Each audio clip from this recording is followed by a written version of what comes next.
Hey, folks, welcome to Food for Action. Uh, Day after the vote, still continuing vote count scenario. Uh, I want to say that I, I can't be more excited and proud of all of the Americans that went out and did the voting thing. I hope you also did the census as we spoke about last episode, because that is just as important, especially in our Black and Brown communities. Um, but yeah, it's definitely very exciting what's happening now.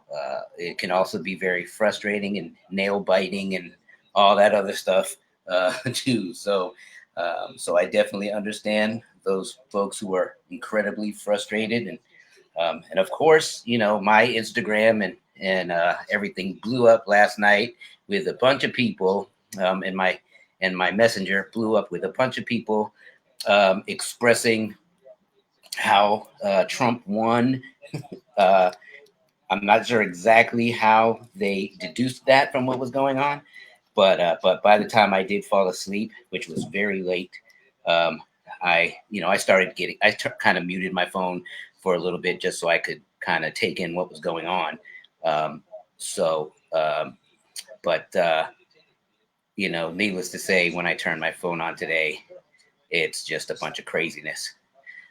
So it's been very uh, it's been very illuminating, to say the least, of people's instant reactions to what they thought they were seeing, um, and they wanted to, what do you call, shove it in my face. Um, and all of a sudden, at some point today, people stopped sending me messages. I didn't even get to respond to any of them.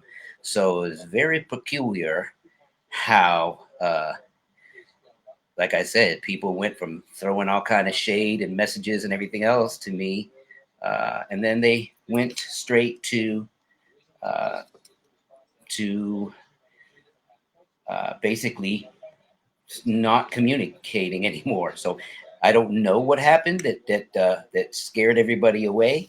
It wasn't me. I didn't say anything to anybody. Like I said, I didn't even respond to any of these messages, and some of them were pretty ugly. But you guys know how I do it. I don't I choose not to battle with people about things. As things are still being counted, they're being counted, and so until then, I'm not going to be the one that's going to you know be all mouthy and talk about it, because what's the point of that? You know what I mean? So anyway, it's definitely an interesting thing watching the vote play out. I want to welcome everybody who is here, who chose to take a break from the counting of the votes and whatever else is going on to stop by. I appreciate you. Again, very blessed at all times. Very humbled by the fact that you guys do tune in, um, and take part in this, even if you're just watching. I appreciate it. I know that it can be tough, um, trying to figure out the dynamics of what's going on in our country these days. It's pretty. It can be hectic. It can be confusing, because it's a lot. It really is. It's a lot. We have to find out who we trust. We have to find out who we can rely on listening to. It's a big challenge, and I'm glad that you guys chose me and to hang with. Usually I try to provide as much advice or evidence to things so people can kind of take that and run with it and do extra research and so on. But I think today I'm not going to talk about too much of it. I think let the vote play out, let the counts play out, um, and and then let that settle in with everybody, whichever way it turns out. You know what I mean? So, for those of you who are tuning in now, and for those of you who choose to tune in later.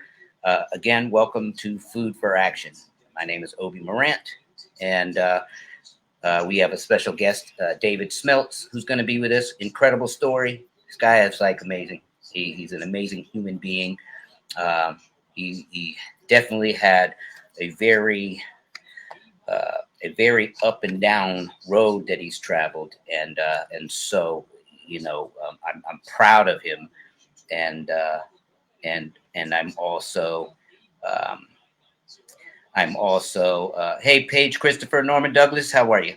I'm also I'm encouraged by him, to see the road that he traveled, and I'll tell you more in a little bit. But first, let me read our mission statement. That is for everybody who decides to take part in the conversation. It I wrote a mission statement because I believe that just like businesses do, and excuse me, I'm actually maneuvering another device that I'm going to use to add. I'm going to add Instagram Live to our show tonight as well, but I have to use another device because for some reason, even though Instagram and Facebook are run by the same people, owned by the same people, for some reason they don't have an app where you can stream both of these uh, platforms at the same time. Very very bizarre. I mean, I think I understand why they do that because Instagram gets a lot more traffic these days with just you know all kind of regular things that people are going through. There's a lot of regular traffic, so it's probably for them and advertising and things like that. It's probably, hey, Keith O'Gregory, how are you?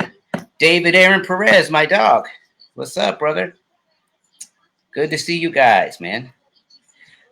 So yeah, so it's probably they don't have the platform like that because um, just to, I guess, to monitor things monetarily is what I would figure happens. But so anyway, so because of that, I use two devices.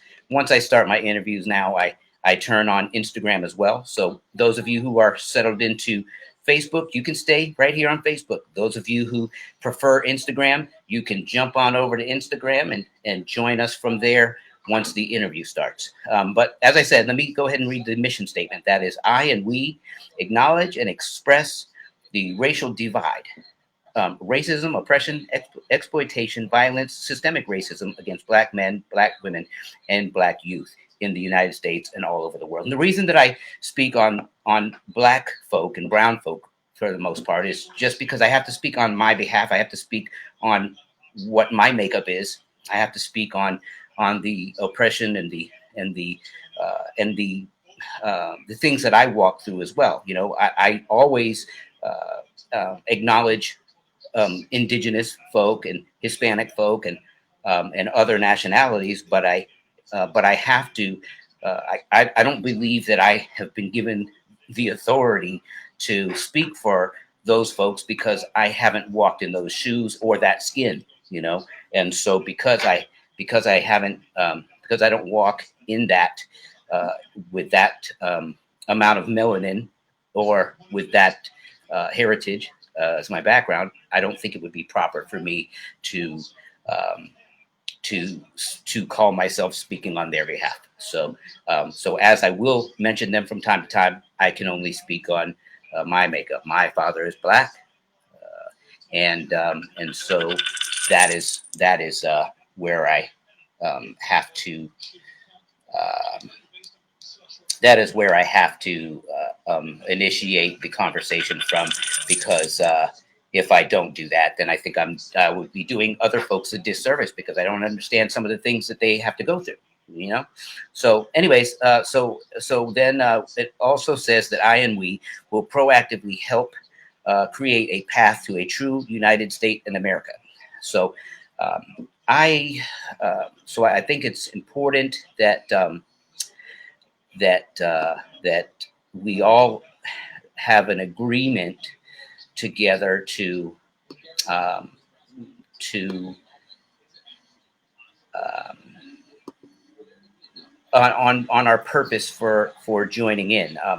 Obviously, I do my best to to provide entertainment, I guess you can call it, where I have guests on. Some folks that you guys know, pop, R&B artists, sports folks, uh, doctors, life coaches, wellness coach, all that. I do that because I believe that getting their opinions about things, but also providing a little bit of entertainment value sometimes helps folks, kind of stay more engaged. So anybody who is mad at me for doing that, oops for you, because that's what we're doing.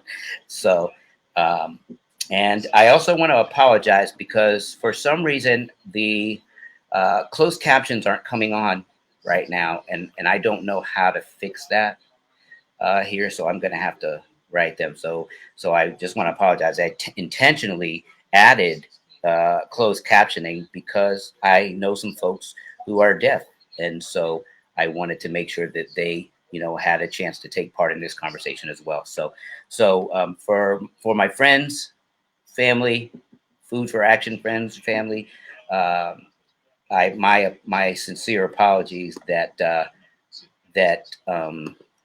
for some reason that closed captioning is not working.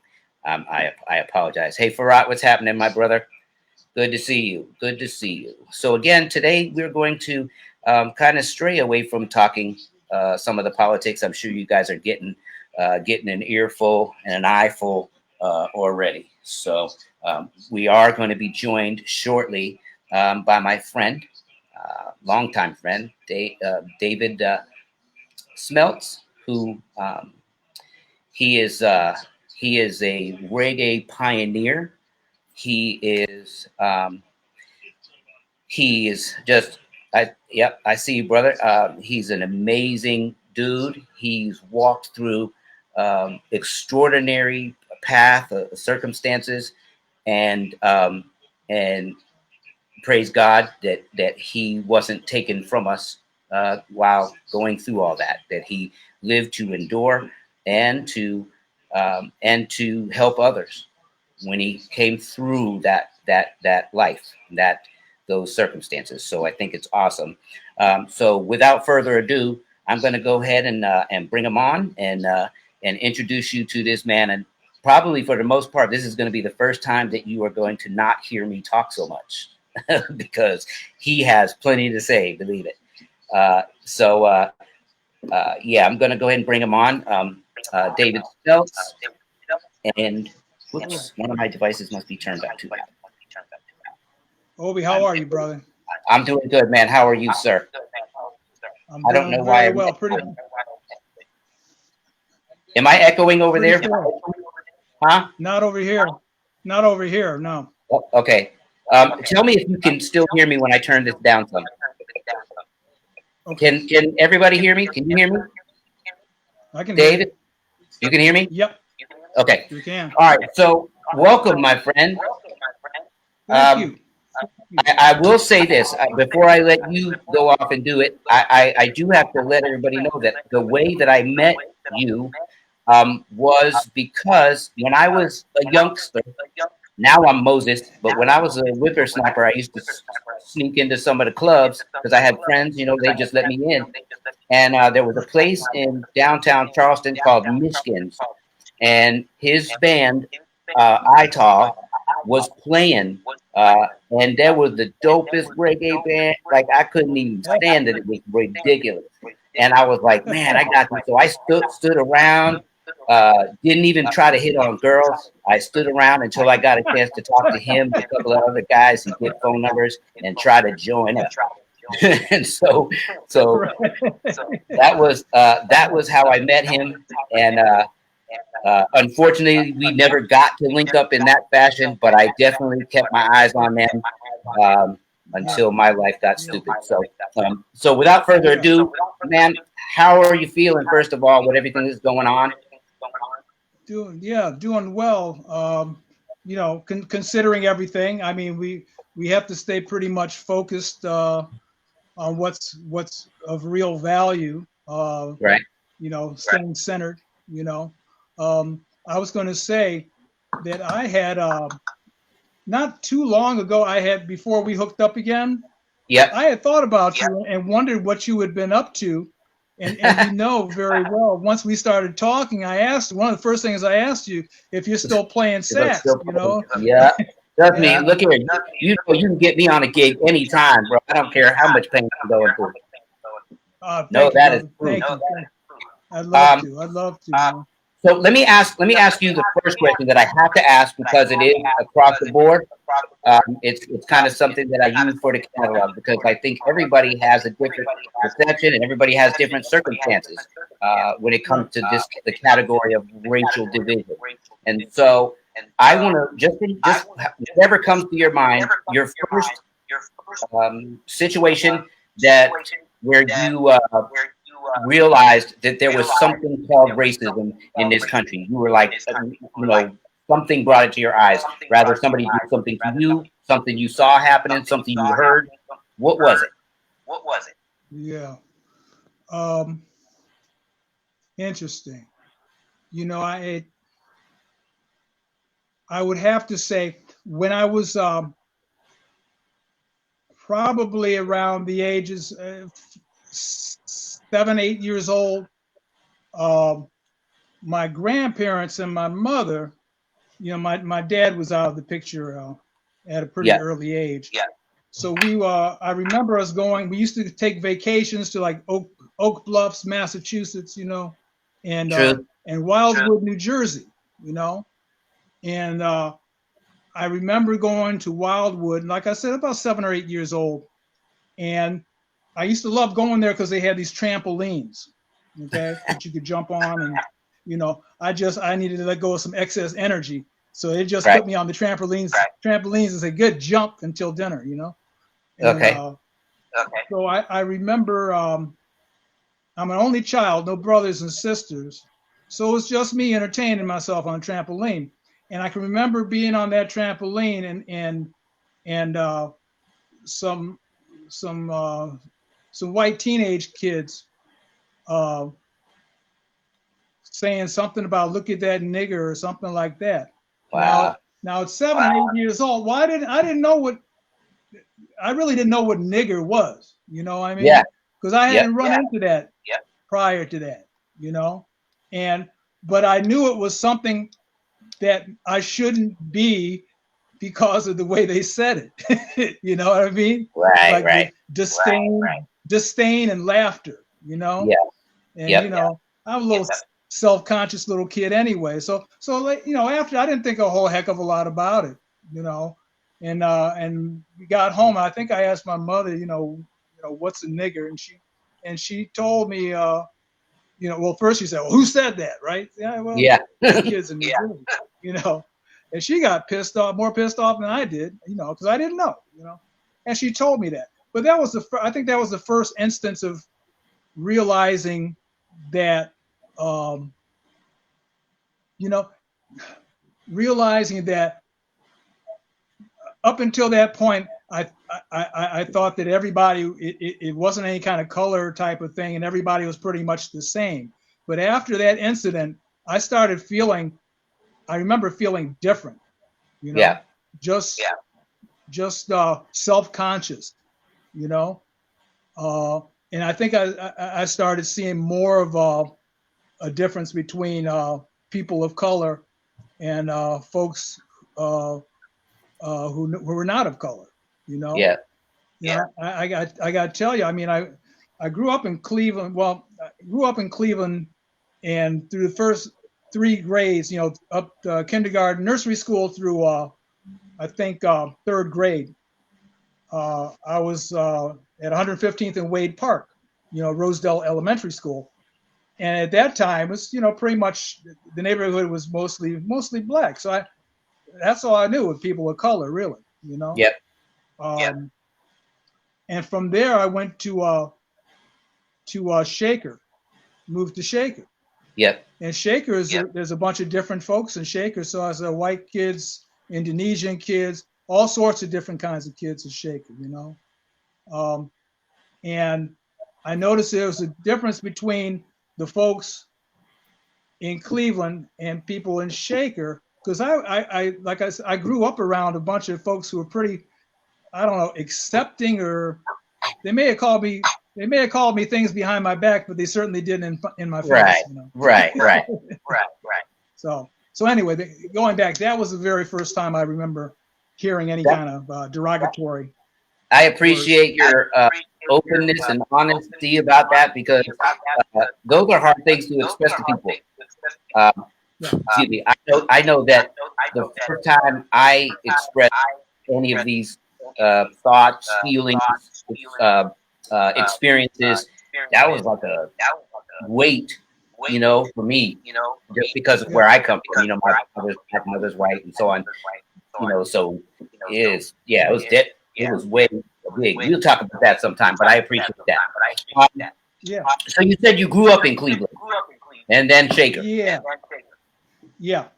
Okay. When did you start? Oh, I lost you. Can you hear me? Yeah. I lost you off the screen.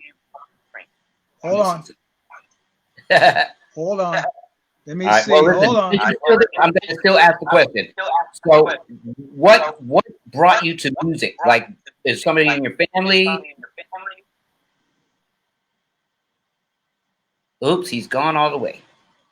All right. Well, while we wait for him to come back on, I want to say hi to some folks. Kathy Searles. Hey, Keith O'Gregory. What's happening? Oh, I already said hi to you, I think. If you guys have questions for, I got you. If you guys have questions for David, please feel free to type those questions in, and then I'll put them up on the screen so that he can check them out. I'm glad we had that little break, because real quick, I have to announce our sponsor. Hold on real tight. Goorin Brothers. They are an amazing family. All the staff is like family. They the best hats in the world. If you want like the most pimping hat, if you want the designer baseball joint, whatever kind of hat you're looking for, please go on there, and you can use our special code. We have a code with them, Food for Action 10, in all capital letters. You just go online like regular shop and pick up some hats. If you don't have a wife or a husband or a kid or somebody that wants one, I want one. I'm sure David wants one. So you can just treat us for birthday, Christmas, and whatever else is happening. I love a Thanksgiving hat. All right, so don't forget Goorin Brothers, Goorin Brothers, BROS.com. Check them out. They're on Facebook and Instagram at Goorin Brothers. At Goorin Brothers. Okay, so I just wanted to hit y'all with that real quick. Now back to my man. Okay, so David, I'm almost professional. You're very professional. I've been watching you, man. You are a professional. What are you talking about? Almost. Man, let me tell you, this is hilarious. Like, I really need an assistant. No joke, trying to come up with this stuff that I do. But okay, so I was asking you, how did music come into your life? Like, was it a family thing, or did you just discover it? Let me see. Well, music was always in my life. I remember growing up, my mother always used to play a lot of Harry Belafonte, and she was playing Elvis too. You know? Oh, sure, right? Yeah, listen, she was doing that too. He was cool when I was young. Right. Elvis was happening. You know. We found out other stuff later, but yeah, you're right. Right. How'd you know I was thinking that? Right. Ricky Ridley, how you doing? Right. He's the softer version, you know, which was accepted by a whole bunch of folks. But anyway, she played, on the high fidelity, you know. Yeah, man. Used to play that when I was a kid, man, and I used to love, Banana Boat Song, and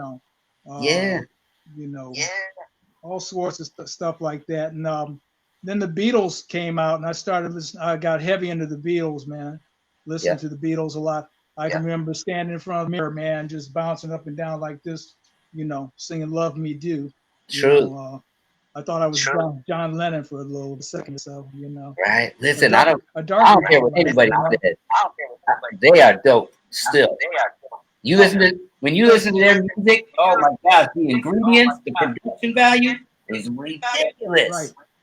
I mean, ridiculous. Right, exactly. And to this day, that's pretty much from the Beatles is where I got my my pattern of writing, you know, because they do a 2-minute song, you know, they do what? 2 verses, solo, verse, out. Yeah. Boom, that's it. You know, that's the same way I pattern the stuff that I write. Although I last longer than 2 minutes, usually about 4 minutes and 50 seconds. Right. Yeah, that's because you come from that reggae business, and like in reggae music, like songs don't even want to end. So, you know. Right. Right. You know what I mean? That's it. You just once you got the groove, man, you got the groove. You just keep playing. You know. That's right. You know, and your bass and drums for days.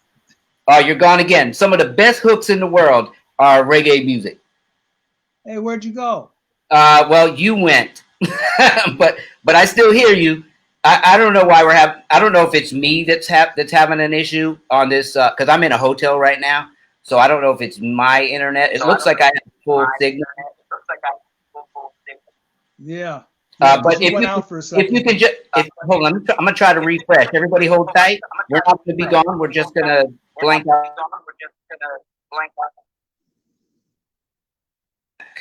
Okay, let's see. What do we have here? So it's just me. So if you can hear me, David, just log in again for me. I'm sorry about this. Okay. No problem. No problem. All right. And then what we're going to do is I'm going to go ahead and take us live. Hey, my mom and dad are on Instagram. So let me, I'm going to go ahead and turn on Instagram. That's a good, Westside Black is in the house. Oh, we got a bunch of folks joining us on Insta. I'm going to have to, I'm going to go ahead and put that on too. So we're going to start a live and we're going to be kicking it from everywhere today. Oh, we already are live. I didn't even know that. Whoops.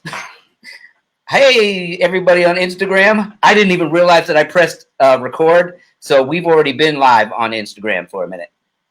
So here we go. Let me bring Dave back in. Hi, my mom and dad. Hi, Tess 830-911. Westside Black. What's happening? You know Westside Black, right? You know Westside Black? Westside Black? Yeah, he's from Cleveland. I know a lot of blacks on the west side, yeah. You know the what do they call that? Oh, the adjective, not the noun. That's hilarious. Yeah, I got you. Yeah, he's a dope rapper from Cleveland. I mean, like real dope. Oh, okay. All right. So he's right, here with us. Nice to meet you, brother. Again, if you guys have any questions for David, please do me a favor and type them at the bottom. Hey, what's happening? We got. Hey, David, feel free to wave at people if you see them coming on. I don't know. Your Instagram turned on? I had tried before, and I thought I cut us off, but because you have to be on a different. You got to be on a different. Two. Yeah, different. 2 different devices. Yeah. 2 different devices. Gotcha. So don't cut us off here. Sandra K. Hutto, hi, how are you? I'm trying to say hi. I'm trying to wave to you. So, while you're doing that, while you're doing that, so when did you make the transformation from just a music lover to then you picked up guitar, and then you found reggae? How did that happen? How did I find reggae? What's up, first Roan? What's going on, Crafty Rabbit? Sorry, man. You're good. Hold on, I think I got some. Hold on, I think I'm going live here. Hold on, one second. Yeah. So what you do? Don't go live. Don't go live. Just go to your Instagram and join my live. So just punch me up on Instagram, and then I will bring you into my conversation. So then you'll be on live there too. But they'll be seeing this. Okay. Let me. Okay, here we Oh, go. it's Farhat. Oh, you got a different nickname, Farhat? What the heck? You getting it? I don't see you yet.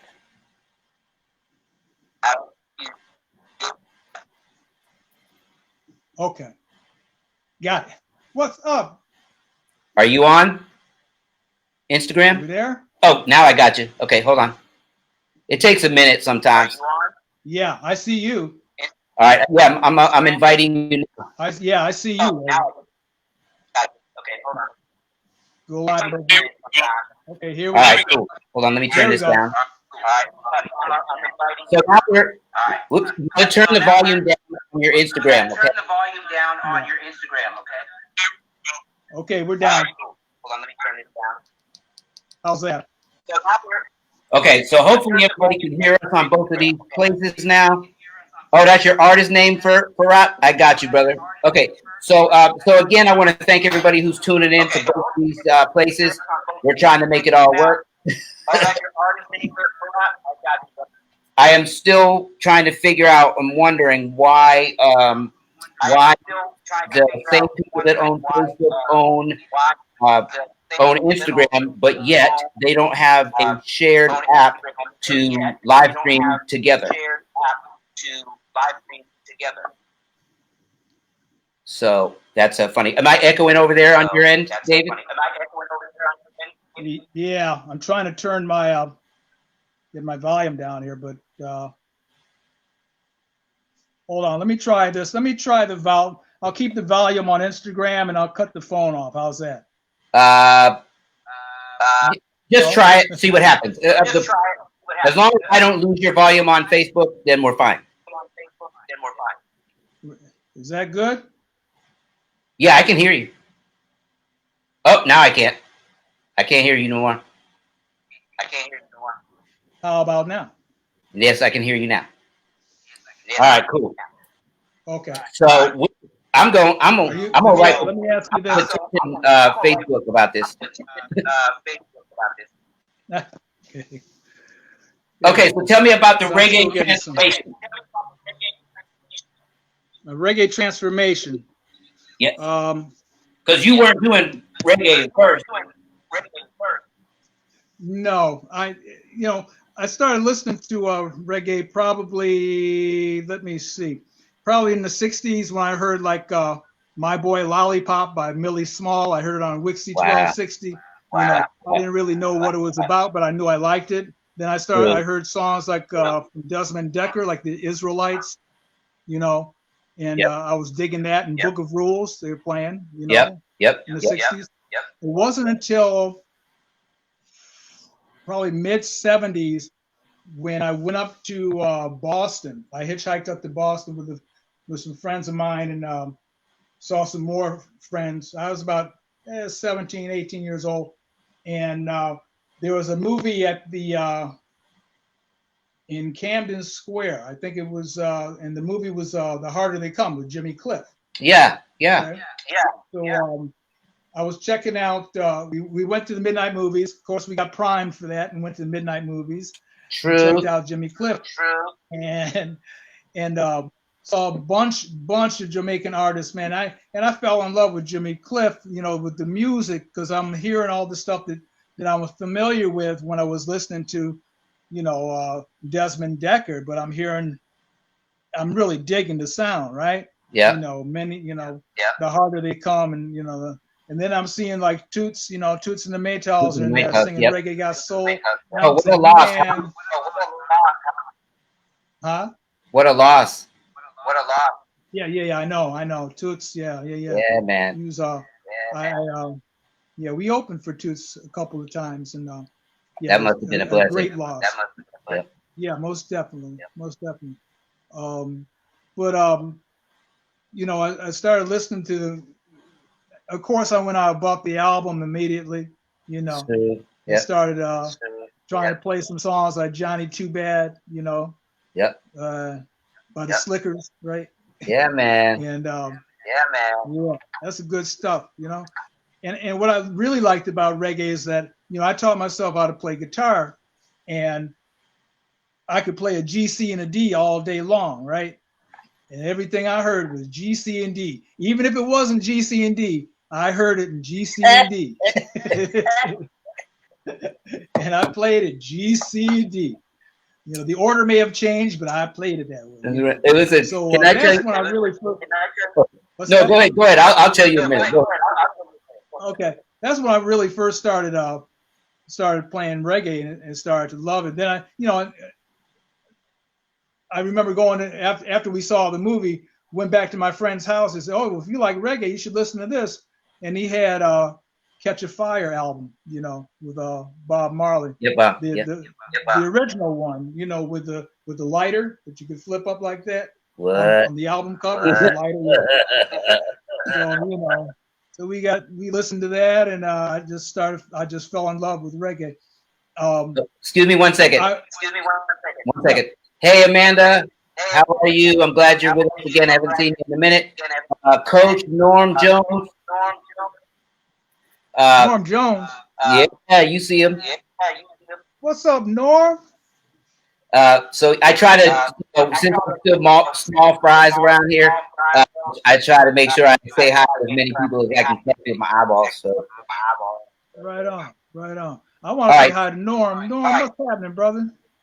It's good to see your name there. And Norm and I go back a while too. Norm's Carlos's brother. Yes, I know. Younger brother. Yes, I know. Yeah. Okay. What am I telling you then? You already know. No, you're fine.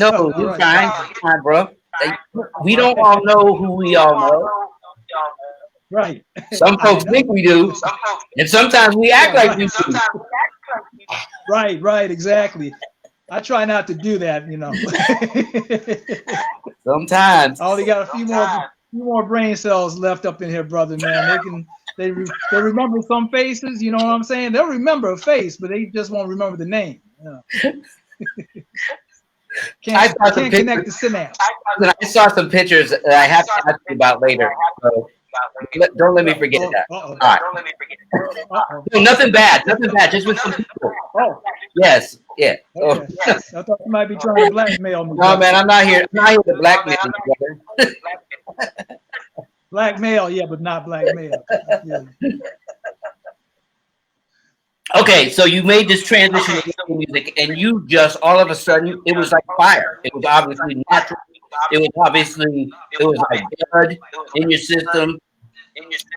Then you hooked up with some random people just jamming, right? Yeah, kind of. Let me see. I was trying to find some people who like reggae. Right. who even knew about it, you know? Right. And I had a friend by the name of Ralph Tubbs, and who'd been a friend for years. And Ralph could play drums somewhat, and had of course my good friend Bob Caruso. Bob Caruso, love that player. Yeah, Bob played conga, and he still plays conga. And we were friends from junior high school, man. Yeah. And so Bob and I really got together and had some friends kind of sit in. We tried to play reggae. There was a open night, an open mic thing at a bar called the Coach House. Yep. And we decided to go up there and try to play some reggae. Right. Black Market Yoga, what's happening? I got a statement. Hold on, let me put this on the screen for you so you can see this. So Amanda Way Soares, she put it out of the bag. But we used to date, and so I wasn't telling nobody that on the show. I was trying to make it seem real nice. She was my guest on one of the shows because she adopted a black son, and so and that was after us. And then she said, "Yeah, when we were dating." I was like, "Oh snap!" She's like, because I was just trying to make her be a guest, not, But yeah, she's good people. Good to hear. Been busy around here. Oh, I got you. Yeah, hope you guys had a good Halloween despite the Corona crap. So David, can I just call you Dave? Because I don't know you guys Dave. Can I call you Dave? Okay. Because I'm trying to be proper. So please don't be proper, man. Thank you, sir. Appreciate that. So you went through this thing, Bob Caruso. No, that was dope. Now you played with some of the guys from First Light besides Bob too, right? Well, what happened? What happened was we played this open night thing, and the owner of the club saw us. And mind you, there weren't a lot of American reggae bands playing reggae at that time. Right. You know, this is about this was 77 when we went to do the open mic, and we had a guy who was trying to play a little bass, and at the end of the night, I think we played a couple of Marley songs, of course, you know. Right. And at the end of the night, you know, the owner of the club came up, you know, Caucasian cat. His name is Dave, and he said, "You guys sounded great." I said, "Oh, thanks." He said, "Just one thing. You need just one thing." And I said, "What's that?" He said, "You need a bass player." I said, "We got one." He said, "No, you need a better bass player." I said, "Well, do you know one?" He said, "Yeah, I play." He goes, "I play bass." Right? Oh, and got it. Now, mind you, at the coach house, they had Dave, who I would later be part of ITAL, helped form ITAL. Actually, he and I. He had a jukebox, the only jukebox in town that had reggae 45s in it. So he knew reggae. And he could play a little bit of reggae, you know. So that's when Dave got on board. And then Dave knew there was a gentleman by the name of Gare Linhart who lived and kind of managed the coach house. And Gare had a band called Fast Luck Blues Band, I think, and Gare Linhart Blues Band. Gare played farfisa, organ, and he played harmonica, right? Right. So, and he lived upstairs, you know, from the club, right? Right. You know? So then now Gare's in the band. So it's me, Bob Caruso, Dave Valentine, and Gare Linhart. Gare's if his last name sounds familiar, his brother's Buzzy Linhart, who just passed away not too long ago. Wow. So now Gare's in the band, and so they said, "Well, we need a guitarist." He said, "Well, we know a guitarist." I said, "Okay." So they introduced me. They already knew John Wagner. John Wagner started playing guitar. There was a gentleman, a drummer. So we needed a drummer. So now they knew of a guy. Now, before I started playing out, there was a band from Kent, Ohio named Terra Plain. Now, everyone was calling Terra Plain a reggae band because they played about, I think, 3 or 4 reggae songs. So they were a reggae band. You know, it was more reggae than anybody in the area was playing at that time. So their guitarist, who these guys knew, played drums. He played drums as well. Right. So now we have a drummer. It was Bob Allen. Bob Allen started playing drums for us. So that's how the original band really formed. Myself, Bob Caruso, Gare Linhart, Dave Valentine, John Wagner, and these guys knew this. We started playing, and Dave says to me, "Well, we sound pretty good together, but let me see if it sounds authentic." And I said, "Oh, how are you going to figure that one out?" He goes, "Well, I got this friend who comes in here all the time. He's from Kingston, you know, and he works at University Hospital, which is like, he comes in here all the time for lunch. And his name's George, right?" Yep. So George came in and heard us play. He said, "Yeah, man, you sound nice. You sound nice." And I'm thinking, well, since he said we sound nice, would you like to join the band too? You know. So I knew at least we'd have one fan. But George was, you know, really a guiding point as far as I always run stuff by George to say, well, does this sound right? Does this sound right? You know, and he gave us little pointers because, I mean, these are all kids from Cleveland, right? Yeah, this is so good. I'm not Listen, let me trying to play Now let me interrupt you because this is really good that you were, you know, this is the beginning of this phase for you guys, and you still had a humbleness to recognize somebody who knew the music, and you were able to, you know, a lot of people ain't able to do that.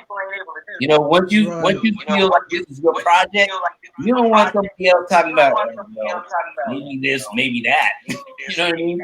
Right. You still had that at that point, which is interesting, which probably lended itself to the betterment of y'all sound, to the better, you know, we'll talk about it in a minute, but obviously made y'all travel and so on. So, but go ahead. Right, I'm sorry. No, that's okay. That's interesting. Hip Hop United, hello. Mark Yoga, what's happening? Sorry, bro. You're good. It's good. What's happening? I talked to your sister today. So we're gonna try to get both of you guys together. Thanks for coming on. All right, cool. All right, sorry, bro. Mm-hmm. All right, on you. Go ahead. So you got George invested in you guys now. What was the now? So, like, how did you guys start traveling? Because you did everything. You did Midwest, North, South. I mean, you did everything. Yeah. Let me go back to George though. Okay, go ahead. There's still some more folks that come. Yeah, there's still some more folks that come into the band. You have to understand that ITAL was like a kind of a boot camp for reggae players in Cleveland, Ohio. You know, so a lot of people were in and out of ITAL. But I want to give the proper respect to people who were there. Absolutely. In the very beginning of it. So I'd ask George, you know, what was going on, and he'd give us a thumbs up. He never gave us a thumbs down, but he was just digging it, you know. You know, because we were all just having fun, you know, having fun and respecting the music, you know. Yep. So we're playing the Coach House. We're the band there, like every Wednesday or something, and we're packing the place, you know, because nobody else was playing reggae, pretty much. Right. That's what I'm thinking, you know. Right. And we played a lot, played all the time. So people would come up and jam with us. At any given point in time, we'd have at least probably about 16 people up on stage playing. Wow. You know, a lot of people playing percussion, shaking stuff. During one of these times, we met Chris Dunmore. Chris came up and he would start shaking stuff up there. A lady who was she was dating Gare Linhart. Her name's Ellie, and Ellie came up. She started shaking tambourine. Eventually, Ellie started playing keyboard for us. Wow! All right. Yep. Norm's brother, Carlos. Yep. Came in 1980, the same time that Chris Dunmore came in 1980. But Carlos was originally up on the stage, you know, playing. You know, he asked if he could sit in and play congas. Right. And he never left. The brother never left. I said, "You stay up, you know, keep playing." You know.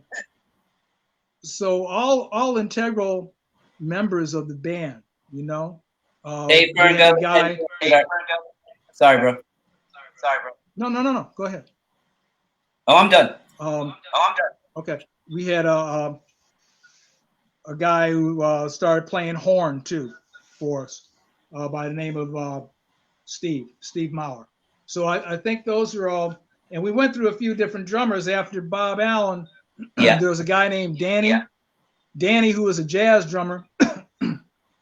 You know, like the fifth Beatle that nobody, you know, they don't remember his name. That was Danny. Danny played for maybe about, a few weeks at least, you know. And then we had a gentleman, Matunji from Earth Force. Yeah. You know, Matunji played with us for a while. Huh? I remember Earth Force. Remember Earth Force? Yeah. This is before Matunji was named Matunji as Errol. You know, okay. so Errol flavors. You know, yeah. Hey, that's how long are you ago. Sure all these people want you to say stuff? This is all pre-dreadlock. Yeah, just nubbies. Everything's just starting to grow. Right. So, Real name. yeah, I'm letting out a lot of secrets here. all in love, though. All in real love. name is Frank, and he was Baptist. Go ahead.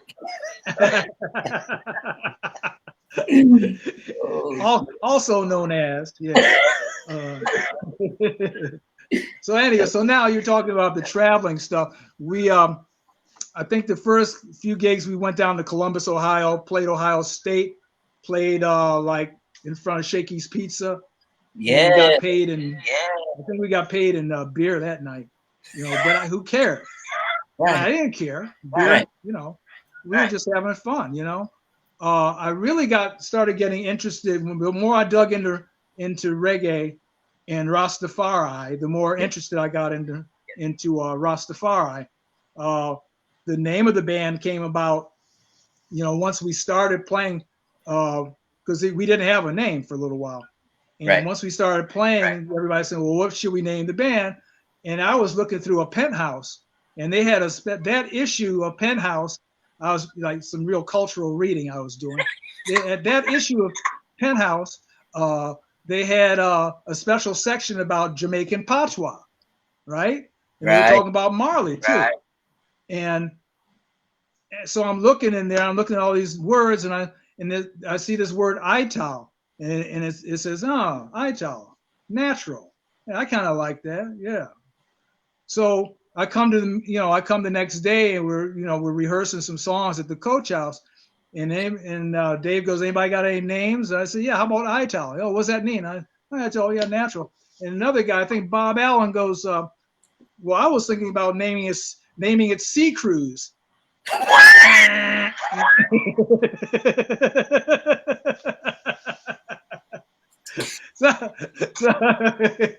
So I tell one out. I could, the minute you said it, I can't even imagine like the billboard.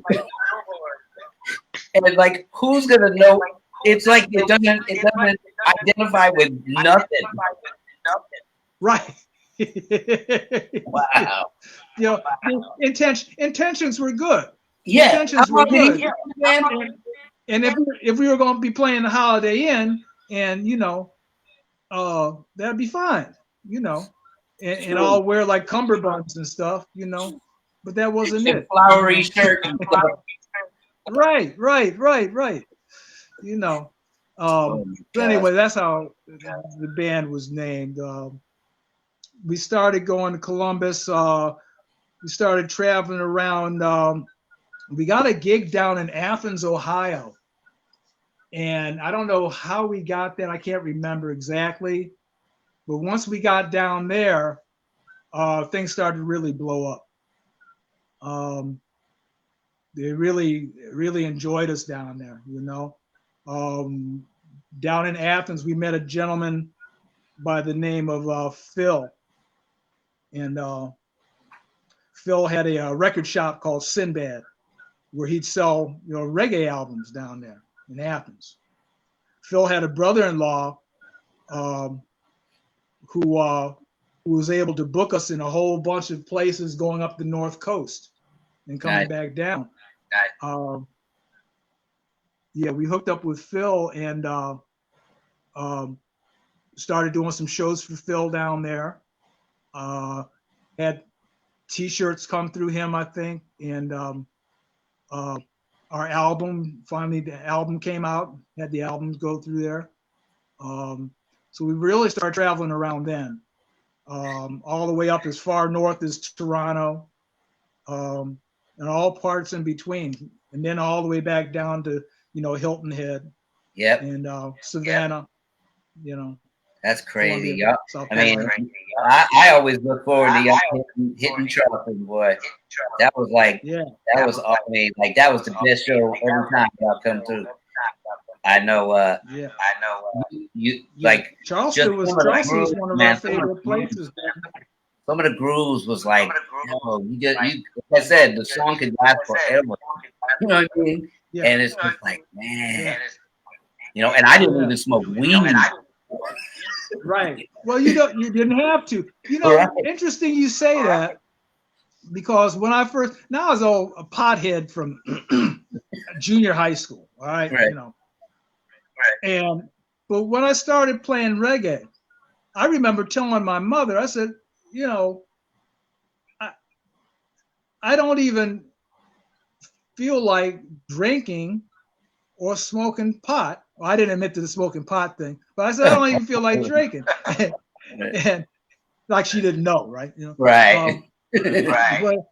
But I think what I was trying to express to her was, this music gives me a high all by itself. Yeah. You know? And it's I very, like you were just talking about. It does. It's almost like a pleasant, willful hypnotism, because it's not like, you know what I mean? It's not like somebody's putting you in a state you don't want to be in. It's right. It's like you're lulling the comfort in, but also there's meaning and there's spirit to it, and it's like I don't even know, man. I have to find a dictionary to figure that one out. But it's well, that's the thing. You don't have to figure it out. All you have to do is feel it. And when you know, just like Bob said, who feels it knows it. You know, what comes from the heart reaches the heart. You know, and if you got if you're playing, you know, if you're playing the 1 and the 3, that's a heartbeat right there. That's right. The drum, right? That's right. Then you got the underlying bass playing too, and it just takes you elsewhere. You know, you don't have to work at it. That's it moves you. That's right. You know. Yep. And that's one of the main things that drew me to reggae too, was just the inherent nature of just feeling good, listening to it.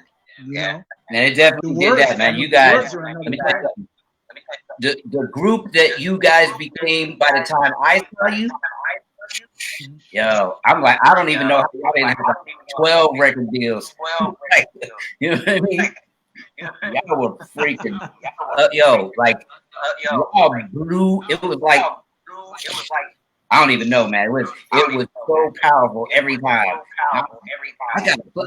I wanted to, like, whatever I wanted to do something with you guys, whatever it was, whatever it was. Crazy. Yeah. All right, so tell me this. So let's forward a little bit, because I gotta. Let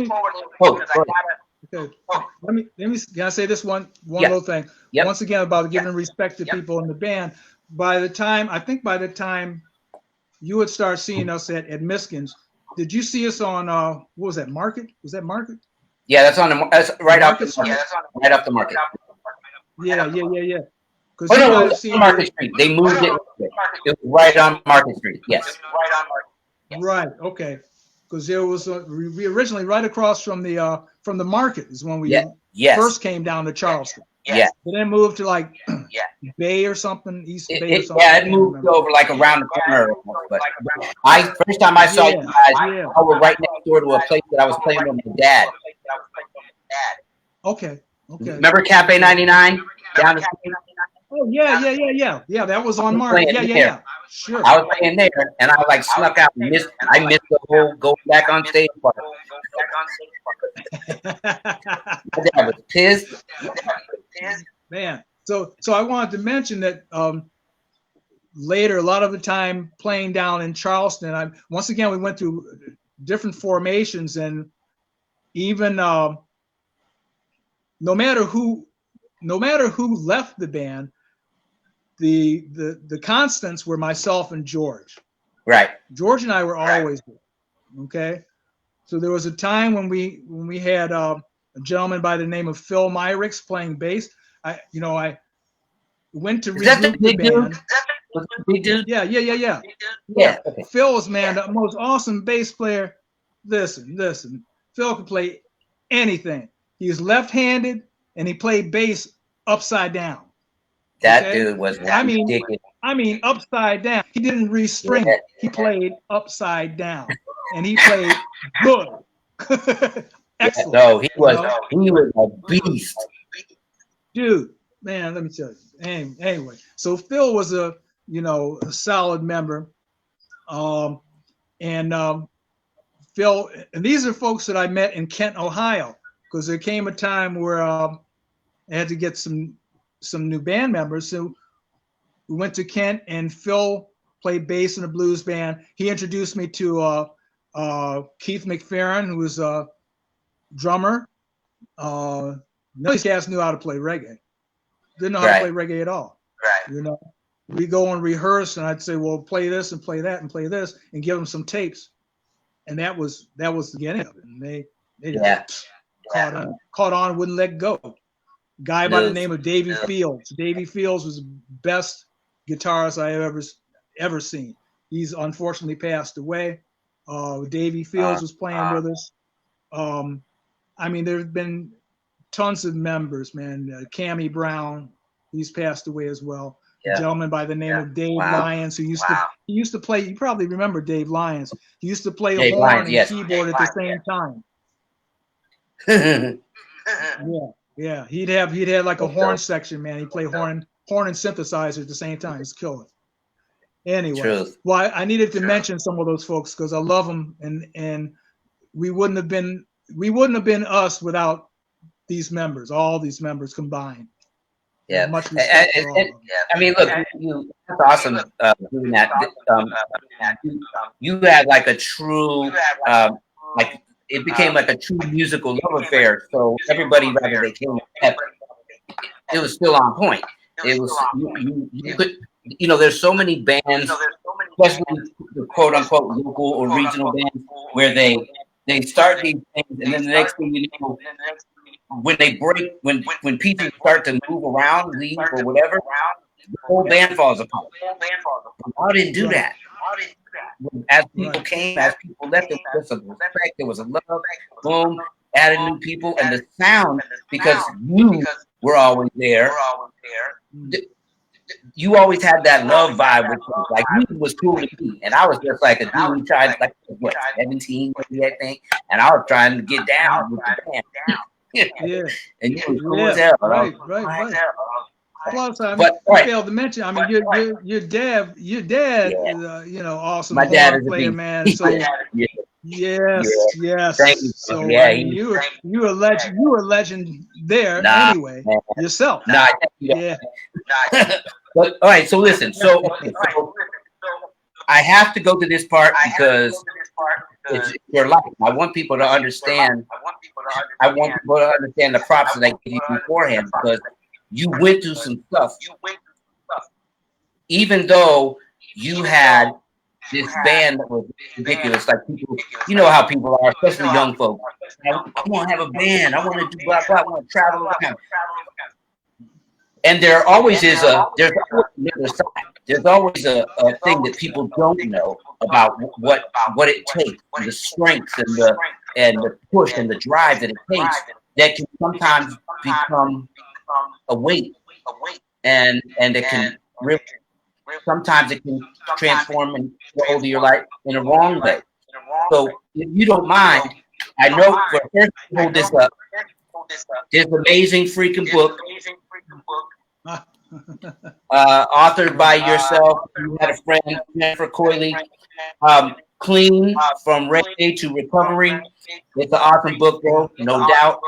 I want people to, I mean, if you have like a short version of how to walk people through what you went through, without giving it all away, because I want them to buy the book too. Yeah. Yeah. Well, let me tell you why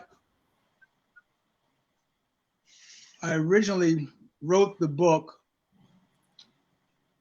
It was very cathartic for me, to write the book. Let me tell you this first. Playing the music. Remember us talking about the music itself was a high. Yeah. Didn't really need any weed or anything like that. Of course, I did, smoke some herb and mingle with some things, Right. as I said, in being a teenager, I drank a lot. I drank a lot of alcohol, and I liked to party. The thing, and I don't want this to come across as blaming the band life. I think as musicians, a lot of us are very awake and sensitive to energy itself. Just the creative aspect of being a musician, we're very sensitive to and charged by things. Playing all night, after playing, I'd be very revved up, Sure. Yeah. Because of the music and the excitement and the energy in the room, and I realized that in high school, well, I didn't realize in high school, but later I realized that my sensitivity to this type of energy coming at me, I realized that that's one of the reasons I numbed myself out with alcohol. Is almost like medicating myself, and later smoking herb too. I was able to because I get sensations or energy from a bunch of people. I couldn't be in an enclosed place with a whole bunch of people at the same time without feeling uncomfortable. Neither I go through that same thing.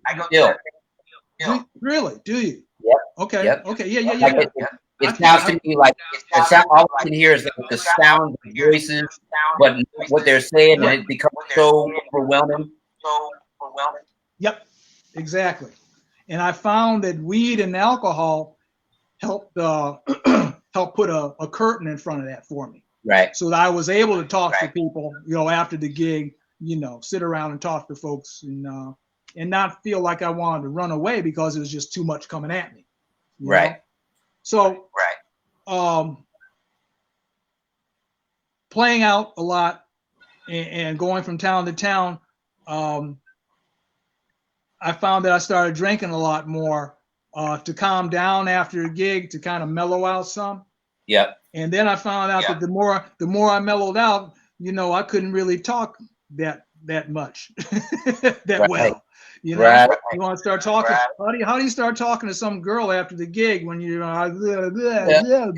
Exactly. So introduced to something called cocaine, Yeah. And so to kind of balance it out, right? I'm a chemist, man. You know what I'm saying? I want to find the right thing, just the right balance, right?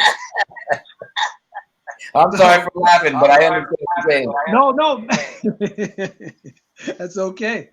So now I got my talk on. Yep. And now the more coke I'm doing, the more I can drink, right? Right. Right.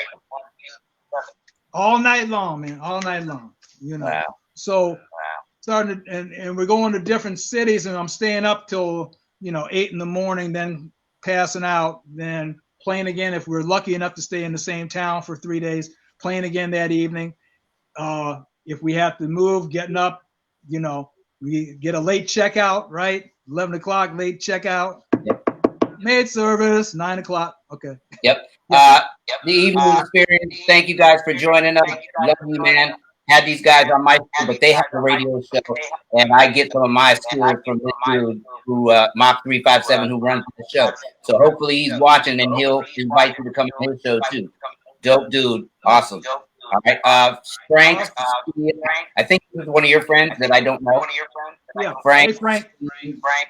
Scialdo.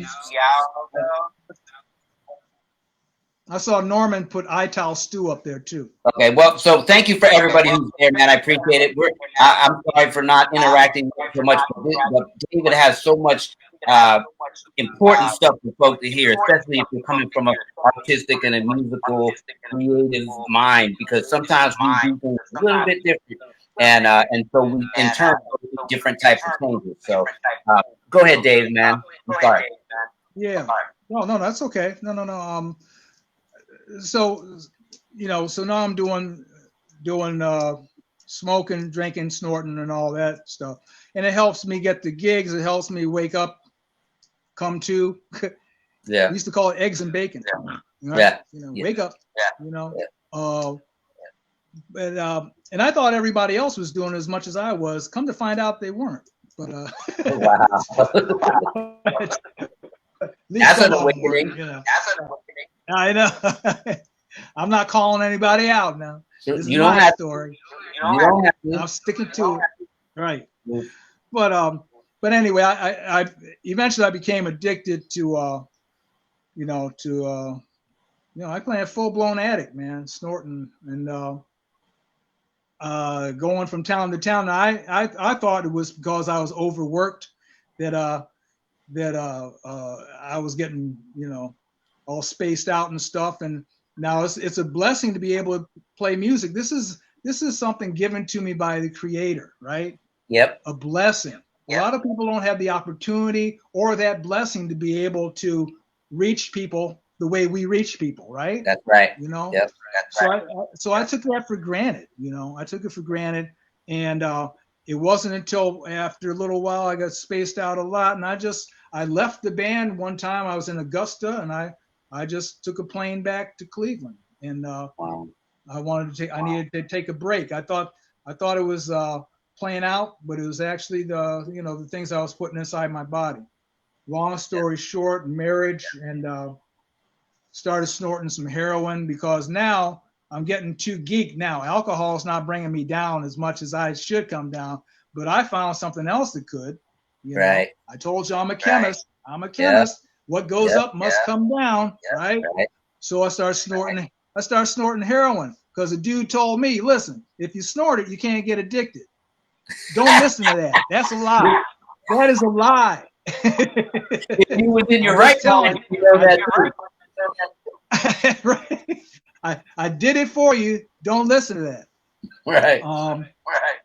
Also anyway, so I'm starting to do that now, and I'm not playing music, and I'm just fully crazy after a lady who I had met down in South Carolina who didn't do the things that I did.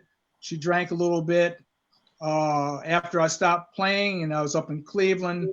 She wanted to come up to Cleveland. She came up to Cleveland on the Greyhound bus, and I thought, well, maybe, by osmosis, I can get, drink socially like she drinks socially. Right. So I come on up to Cleveland, and I gave her my my mom's address, and I was living on a place on Mayfield Road around Cleveland Heights, and I'm glad I gave her my mom's address because she got to town, and she couldn't get hold of me. She called my mom and asked where I was, and I was in Portage County Jail, for a DUI. Right. I knew it was because I was black, not because of DUI. Right? And all these trees that used to jump out in front of my car, Right. Dave got jokes, y'all. Dave got jokes.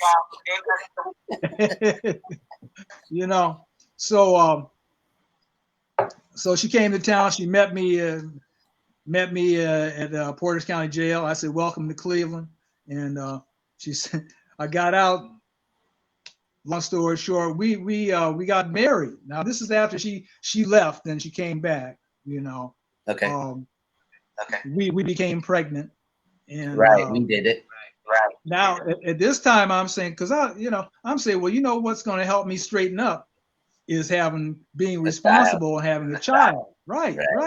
I said, this is great. Come on back up. Let's do this thing, right? And she came up, and I actually stopped drinking. I stopped drinking for 4 years. Okay. Yeah. I stopped doing a lot of the other stuff I was doing, up the nose stuff, and I did a Valium every once in a while just to take the edge off. Right. Was able to go to school. Graduated physical therapist assistant. She graduated occupational therapist assistant. We had our first daughter was born. We're living on a third floor in a house there in Cleveland Heights, and we're on WIC and little government assistance with the big orange cheese blocks, and life was good. We graduated school, We got jobs at Mount Sinai Hospital. We went to welfare department and said, we don't need to be on welfare anymore. And it was like a pin dropped. When we went in there and said, we want to come off of welfare. Everybody said, what? Did you get ganged on the way out? What's that? I said, did you get ganged on the way out? Yeah. Nobody coming there saying we don't need it. Right. Exactly. I thought they were gonna throw us a party.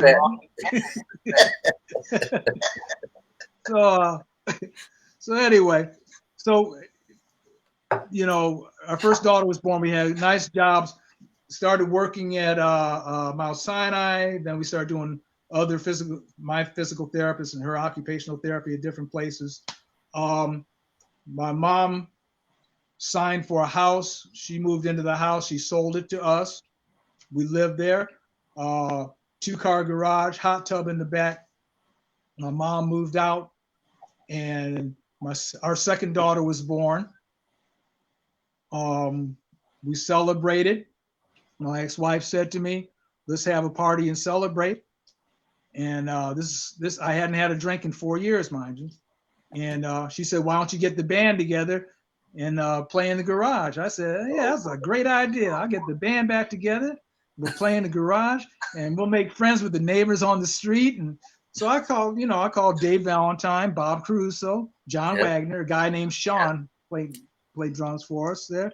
We played in the garage. Hadn't had a drink in 4 years. I went out and I bought cases of beer. I bought champagne for everybody. Hadn't had a drink. Graduated school. Good job. I wasn't thinking about alcohol in the least. We're playing and the night's flowing around great. And my ex-wife said to me later in the evening, she goes, "It's not that I mind that you drink. It's just when you do drink, you drink too much." Bing! And a little thing shot off in my head. I said, "Well, I just won't drink so much," right? This is after 4 years. And I'm not blaming my ex-wife for this. This is alcoholic thinking. I didn't know anything about an alcoholic, right? Or what an alcoholic did, or I didn't know anything about it. Right. I didn't think I had a problem with drinking. Remember?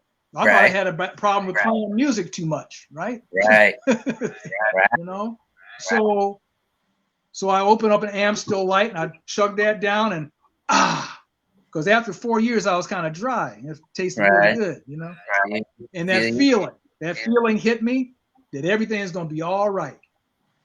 And the phenomenon of craving kicked in, and I started drinking, and I couldn't stop. And I went down the street. I said, "I'm going to go out and buy some cigarettes." This is the same night. I'm going to go out and buy some cigarettes. And I went out and bought some stuff to wake me up. Remember? Yeah. I wake up when you're going down. I remembered how to do that. 4 years. My memory still was good on that. So that was, beginning of the end after not drinking or doing anything for 4 years. Wow. Like I said, I didn't know anything about the disease of alcoholism. Right. Temporary restraining order. Couldn't be within 500 feet of my ex-wife or our daughters. I was in Cleveland Heights jail. They were keeping me a little longer than usual. Upon release, they said, "Well, remember, don't go to your wife's house, because there's a temporary restraining order." I got belligerent. I said, "That's my house too, I'm just getting out of jail. That's my house too, Right. Big and they said, "Just don't go there." So I'd be a fool to go there, right? Yeah, yes, you would. That's the first place I went, because that's all I knew. That's all I knew. Right. All I knew was whatever I thought, that's what I did. Right. Yeah. Right. Listen, hold on, wait. I gotta stop you because if you tell too much, then I'm not gonna be able to convince people to do this. I want people to get this book. I want people to get this book. Listen. Show them the other side. Show them the other side. Oh, I'm sorry, my man. Yeah. This is who I met. That's who you met. Yeah. That's who I met right there. Freaking singing your brains out. I mean, just go. That's dope. Like you literally was the man, no doubt. You was in front, that's cool and lively. Like just back and forth. It was great.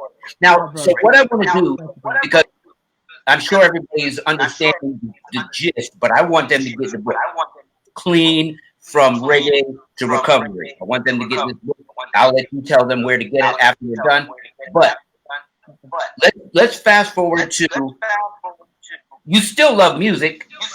You've been through all this stuff that they're talking about.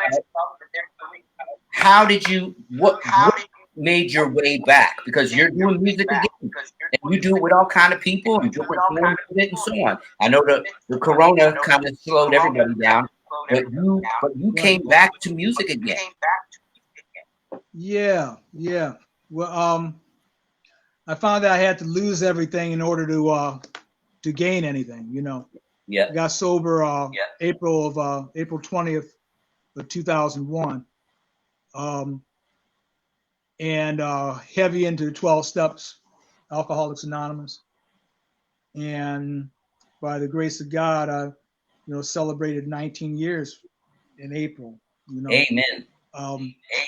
Yeah, most definitely. It's by finding a power greater than myself. Trust me. That's right, man. That's my anchor, So once I got sober, I went to Orca House, which was a treatment center. I was there for 104 days. Then I went to transitional housing at the PASS program for 8 months. Learn how to stay sober, Yeah. Yep. I couldn't bring my guitar into the treatment center, so my focus was on staying sober and how to stay sober. I got a sponsor, and he took me, actually saved my life. Took me through the steps, and I learned how to stay sober. I really didn't start doing music again probably until about 8 years sober. Wow. I didn't start playing again. Yeah. Now I had a whole bunch of. Huh? I couldn't imagine like not playing for 8 years. Yeah. Well, I knew I had to concentrate on recovery. Now I had a whole bunch of bass lines going through my head like crazy, right? There's a bunch of songs in here. They just weren't coming out, And I think that's the thing. That's the thing I had to learn, Obi, was how to live life without. Now I'm still. Remember when you're talking about sensitive to all the energy and people and stuff like that. I had to learn how to deal with that without using a mood or mind altering substance. Right. So a lot of it I just had to learn how to sit through. I could walk away from situations too now when they got too heavy. There's nothing wrong with walking away, True. Meditation helped me. Martial arts helped me, to deal with the noise in my head. Yep. And I'm not saying the noise is a bad noise. It's just that's what the mind does. Sure. The mind is just, that's all it does. That's what it's supposed to do. Figure this out, figure that out, Yep. Tell you they're doing this and they're doing that. The mind lies a lot too now. Sure does. It looks, the funny thing, they call it a monkey mind. Especially for creative people, because we already are doing some stuff with our brains in the first place that's different from other folks. Right. One of the best things I heard in treatment was a dude said to me, he said, "Don't believe everything you think is true." Right. Very good. That's when he told me that, it was like something went on in my head. I said, well, if I don't believe everything I think is true, then that means I could possibly be wrong about things. I mean, I am in a treatment center, right? My best thinking got me into the treatment center. Right? Exactly. Right. I got you. I got you. Yeah. All right. So anyway, okay. I started playing. I'm sorry. Go ahead. I'm sorry. No, you go ahead. Okay. I came out with a CD. I was able to finally record some stuff last year. It's been almost 2 years now, and come out with a CD. And hopefully, not hopefully, I'm recording some more things during the pandemic, and we'll have something by the summer of 2021.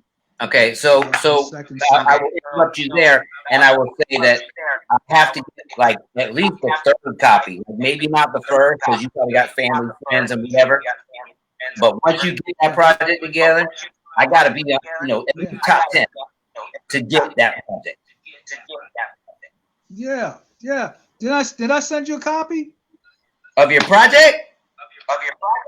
No, a CD. No. The old CD. No. Okay. No. All right, but I want you on. If you're willing to play something on this new joint, man. Listen. I'd love to have you on. Listen. I will bring you back on when you get your new project together. Okay. We can do like a live review, so on. Absolutely. Are you kidding me? Awesome. Yo, dude. Awesome. Trust me. Tell you something. If I haven't said it yet, you gave me that inspiration at Michigan. Believe it. Oh, thank you, brother. Thank you. Thank you. Let me do this. So you got to a point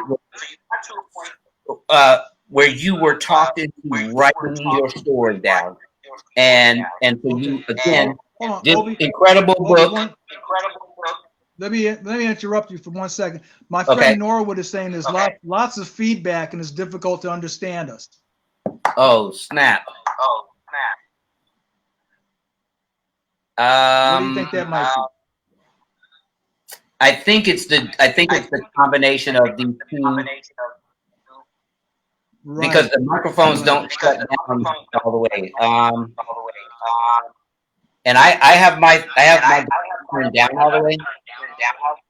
Yeah, mine is down, but yeah, that's what I'm trying to get it. I don't have any more volume to take away. Hold on. Yeah. Hold on. She said it sounds like it's on Obi's end. Yeah, that's what I saw. I'm trying to find out how to take that. So I don't have any more volume on my second device. So we can go back to. You know what? Since they're communicating, I'm going to shut down Facebook so we can finish this on Instagram. All right. Okay. All right. So before I do that,